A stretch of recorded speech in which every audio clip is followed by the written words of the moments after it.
Holy smokes! Christopher Columbus, that is no way to address the King and Queen of Spain. What is wrong with you? Okay, so you know how we're looking for a new trade route to India, right? Right. And the Earth is round, right? Right. So I'm thinking we can just sail the other way around the planet, right? Yeah. So I set sail, right? Mm-hmm. And I reach India, right? Right. Wrong.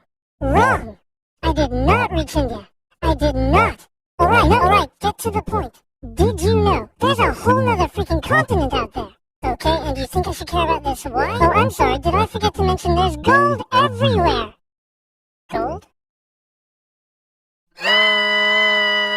Columbus landed in Central America in October 1492, and he had the time of his life. And by that I mean he went on a huge theft and murder spree. He stole gold, jewelry, people, and a hammock. And then he returned to show off all of his riches, including a few previously undiscovered items, such as tobacco, the pineapple, turkeys, and a hammock. Now I know what you're thinking, but oversimplified, Columbus didn't discover America, the Vikings did. And you'd be partially right. In the 11th century, Leif Erikson was the first European to land in America. But hey, if you love Vikings so much, then why don't you check out today's sponsor? Vikings War of Clans is a mobile game that was inspired by the famous strategy and RPG games of the 90s like Age of Empires and Civilization. Do you like building cities, collecting resources, training armies, joining a clan and going to war? Then my friends, Vikings War of Clans is for you. And what makes its world so addictive is that more than 20 million online players are constantly changing the way the game evolves by never-ending fighting over resources, forging new alliances, and competing in live events. Support my channel by downloading Vikings for free, only from my links in the description box below, and get the special bonus of 200 gold coins and a protective shield. Don't forget to look me up and join my Vikings clan under my nickname, Oversimplified. Now where was I? Oh yeah, Columbus, time of his life, hammock.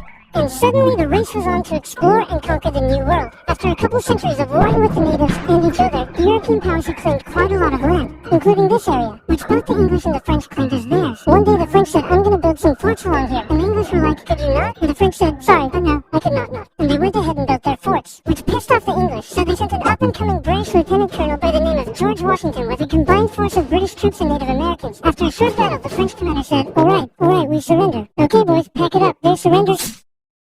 Oh, sorry, was I not meant to split his head open with a tomahawk?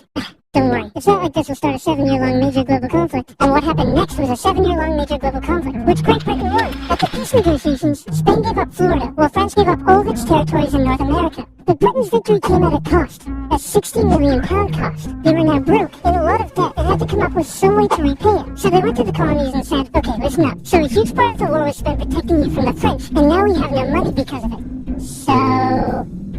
I'm not sure what you're saying here. Okay, so we spent a lot of money protecting you from the French, right? Right, and now we're broke. That certainly is a pickle. Listen to me. We spent all of our money protecting you, and now we need money. Can you please pay us back some money? No.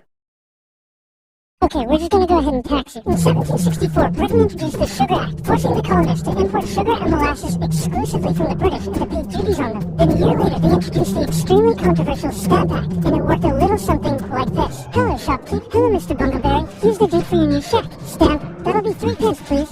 Wait, what was that? It's a new tax. I get a stamp on any paper or documentation I make, and you have to pay for it. Would you like to see this pamphlet that explains everything? Yes, please. Okay. Stamp. 2 pence, please. This is awful. You know what? Just give me a deck of cards so I can go gamble my pain away. Okay. No. Don't do it. Stamp. Obviously, the colonists were like, hey my dudes, this new tax legislation right here, this is BS. Until now, they had enjoyed relative freedom to rule themselves, and now suddenly Britain was asserting its control. They were especially unhappy because they didn't have any representatives in the parliament that was levying taxes on them. So they protested. Orators gave fiery speeches. British goods were boycotted, and anyone loyal to the British found themselves increasingly harassed. The whole thing actually began to take quite a toll on British business, and after just a couple years, the British were forced to repeal the Stamp Act. But we still desperately need money. What should we do? We could try taxing the colonies. Great idea! Wait, didn't we literally just try that and it failed miserably? Man, look at me. I look fabulous. Have you ever seen such a handsome boy? No sorry, Georgie. No way. You're the handsomest, smartest, most popular king that ever lived, and everybody likes you. You're doing such a good job. Your Majesty? Oh, you're still here. Get the hell out. So in 1766, the British made a declaration saying, we can do what we want because we're in charge and you can all go suck it. Then they levied a whole bunch of new taxes on the Americans via import duties. Glass? There's a tax for that. Lead? There's a tax for that. Paper? Tea? Oil? There's a tax for that. And once again, the Americans boycotted British goods, British business felt the pinch, and the British had to back down. Alright, this is ridiculous. They're my colonies, and I have to be able to assert my control. Repeal all the new taxes except for the one on tea. Also send 1,000 troops to Boston to take control. Oh, and make the colonists pay for them. And as British troops arrived, the tension in Boston was palpable. You could cut it with a knife, and it was all about to come to a head. On March 5th, a band of local patriots began heckling a British guard at the customs house. More and more Americans joined in the heckling, while more British troops turned up in support of their comrade. Snowballs were thrown at the British. The snowballs turned to rocks, the rocks to oyster shells. The soldiers, outnumbered, panicked. One thing leads to another, and you can see where this is going. 5 civilians were killed. The Patriot press throughout the colonies declared the Boston Massacre an unwarranted crime committed against the people of Boston by the cruel British, and the anger continued to grow. A British revenue schooner that ran aground on Rhode Island was burned by the locals. When it came to light that the governor of Massachusetts supported the suppression of the colonists, his house was burned by the locals. And next, the colonists would set their sights on the remaining tax on tea. On December 16, 1773, a band of patriots known as the Sons of Liberty, disguised themselves as Native Americans, marched down to Boston Harbor, boarded a British merchant ship loaded with tea, and in front of thousands of spectators, threw nearly 10,000 pounds worth of tea overboard. The British were disgusted, and they punished Massachusetts with a vengeance. They dissolved its General Assembly, revoked their charter, and sent 3,000 more troops to occupy the city, meaning Boston and Massachusetts were now essentially under the direct rule of Great Britain. And oh boy, were the people pissed. The other colonies saw what was happening and worried they might be next, so they called a brain trust to decide what to do. 56 delegates from 12 colonies gathered and met in Philadelphia at the First Continental Congress, and the roll call read like a who's who of America's finest thinkers. I'm talking lawyers extraordinaire Johnny A and Johnny J, experienced military commander George Washington, businessman and future alcoholic beverage Samuel Adams, fiery orator Patty H, guy who married a rich lady, Big J Dickinson. And while they weren't present at the First Congress, surnames like James Madison, Benjamin Franklin, Thomas Jefferson, and much later Alexander Hamilton would all serve time in the Continental Congress. The question now, though, was what to do about the British. After much bitter debate and disagreement, they eventually agreed on an amazing solution. They would simply ask the British to stop. Can you stop? No. It didn't work. Okay, then tell the local militias to start arming and be ready at a minute's notice. And across the colonies, these Minutemen stood ready for the beginning of the American Revolutionary War. Now, having your colonies in open rebellion is one thing. Once they start arming themselves, that's when it really hits the fan. So British General Thomas Gage ordered 700 troops from Boston out into the rebel-controlled Massachusetts countryside to destroy stores of arms and ammunition held by the rebels in Concord. The British set out in the middle of the night. Patriots, including Paul Revere, went ahead to warn that the British were coming, giving the rebels time to prepare. The two sides met in Lexington as the sun began to rise. They faced off against each other, and in the confusion, somebody shot first. The shot heard around the world marked the beginning of the American War of Independence. The rebels were outnumbered and had to fall back to Concord as the British split up to search for rebel supplies. However, more and more Patriot rebels kept showing up, and this time it was the British who were outnumbered as more fighting kicked off in Concord. The most professional army in the world was forced to flee back to Boston at the hands of local, poorly trained militiamen, and all along the British went back to Boston. Patriot rebels continued to gather and open fire on the retreating British. When the British reached Boston, the rebel militia surrounded them. Boston and the British were now under siege as small-minded naval skirmishes continued around the city. And the British would suffer another embarrassing blow, this time in upstate New York. Colonel Benedict Arnold concocted a plan to take the British stronghold Fort Ticonderoga, which held a large amount of guns and ammunition. He set off towards the fort alone, hoping to recruit men along the way, when he came across the Green Mountain Boys, led by Ethan Allen, who, as it turned out, had the exact same plan he did. So they decided to work together. But I'm in charge. No, I'm in charge. No, I'm in charge. No, I'm in charge. No, I'm in charge. No, I'm in charge. No, I'm in charge. This went on for some time, until the Green Mountain Boys threatened to go home, and Arnold had to concede. The group raided the fort at night while the Redcoats were asleep, and they caught them completely by surprise, taking the fort and all of its munitions with almost no resistance. Wow, great job, Ethan. Very impressive. By the way, what happened to that other guy we sent to take the fort? Who? Benedict Arnold. Never heard of him. Ouch. What the fuck? Nobody knew what was going on. The colonies were in open rebellion, and for now they even seemed to be winning. So King George fired General Gage, replaced him with General William Howe, and ordered the rebellion to be put down immediately. Okay, the British are definitely going to retaliate for all of this, so we should probably put together a proper army. First, we need to pick a commander-in-chief, and I think we can all agree that that job should go to the man, the myth, the legend, George Washington. My friends, I am humbled and honored that you would consider me for such an important role. I did not expect for this. Alright, you've been showing up in a military uniform every day for the last 10 months. We all know you wanted this, so cut the crap, George. Dude, I'm cool. So Washington began his journey up to Boston to take command of the newly established Continental Army, just as the British made their first major attempt to break the siege. They made plans to take the high ground on Bunker Hill, but spies warned the Continentals of the British plans, so they fortified Bunker Hill and set up defensive positions on nearby Breeds Hill. The day of the battle came, and as the British advanced, a barrage of Continental gunfire was opened up on them. Twice they tried to climb the hill, twice they were pushed back.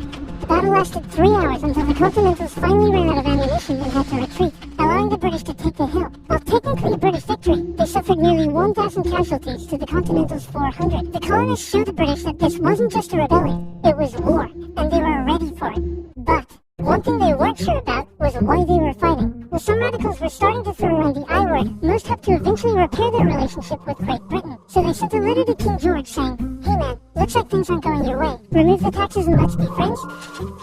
"I'm gonna kick your ass." Send that to the colonies. "Your Majesty, your handwriting is terrible. Are you sure?" "Just do it." "What does it say?" "He's gonna lick my..." Gross.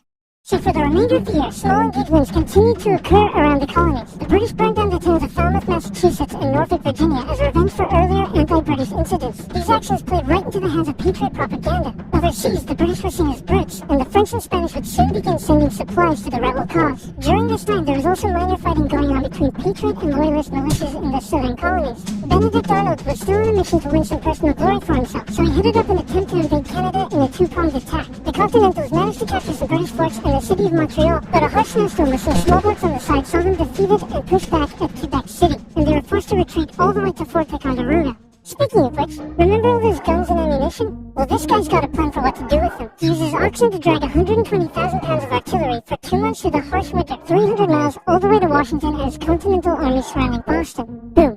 Washington's got himself some big guns, which is fortunate because up until now his army had been suffering through the cold winter, not knowing when the siege would end. Now, they could make him move. Washington wanted to launch a full assault on the city, but his junior officers thought the British were too fortified, and to his credit, Washington was great at hearing and taking on board the ideas of others. Instead, the Continentals worked through the night, setting the guns up on Dorchester Heights, overlooking the city, and when dawn broke and the British saw the guns, they knew they were toast. Their positions were completely exposed. It was checkmate. They had no choice but to abandon the city. 120 ships carried 9,000 redcoats and 2,000 loyalists away to an unknown fate, and Washington had his first victory of the war. Washington then moved his army to New York, knowing that when the British returned, they would probably land there. In the meantime, a friendly-looking old man by the name of Thomas Paine had written and published a pamphlet called Common Sense, in which he advocated for total independence from Great Britain. It spread across the colonies like wildfire, and to this day remains the best-selling title in America. It was read aloud in taverns and meeting halls, and brought the idea of independence into the mainstream. Congress began to seriously consider the idea. Thomas Jefferson was selected to write up an official Declaration of Independence, and he went hard, writing that all men are created equal, with certain inalienable rights, including life, liberty, and the pursuit of happiness. Of course, Jefferson had over 100 slaves, but we don't have to talk about that. On the 2nd of July, Congress voted unanimously in favor of independence, and John Adams declared that the 2nd of July would go down as the most remembered day in American history. Then a couple days later, independence actually came into effect. The United States of America was born. There was no turning back now. The Americans tore down a statue of King George in New York and melted him down into 42,000 musket balls. To the British, it was treason, and if the king had his way, Washington and all of Congress would be hung. Speaking of the British, guess who's back? The king sent an intimidating force of 130 warships and 25,000 men to New York. Washington knew that taking on the most powerful military in the world wouldn't be easy. The British set up camp on Staten Island as the Americans dug into defensive positions around Brooklyn Heights, waiting for an attack to come. But the British just waited, wearing down their opponent's nerve while building their own strength. At one point, they launched a big scary artillery barrage and then said, "You know, if I was you right now, I'd probably shoot for peace." But Washington told them to shove it. The Americans kept holding out for what was coming, and when they finally hit, they hit hard. 15,000 British troops approached the American position, and the two sides fired on each other in massive rows. But what the Americans didn't realize was they were only fighting a decoy. The main British force was going around to flank the Americans from behind, and when they arrived, they inflicted heavy casualties. The Americans panicked and retreated back to Brooklyn Heights, where they then found themselves trapped between the British army and the river. It looked as though the war was already lost, but luckily, instead of attacking, the British decided to dig in for a siege, and then a thick fog set in, allowing Washington's army to escape across the river unimpeded. The British continued to chase and engage the Americans off Manhattan, and the Americans suffered defeat after defeat after defeat. It was a disaster. Washington's leadership was called into question, as thousands of American POWs were left to rot as traitors. Washington's army fled through New Jersey, all the way down to Pennsylvania. Rarely had an army been so badly beaten, yet survived the fight Another day.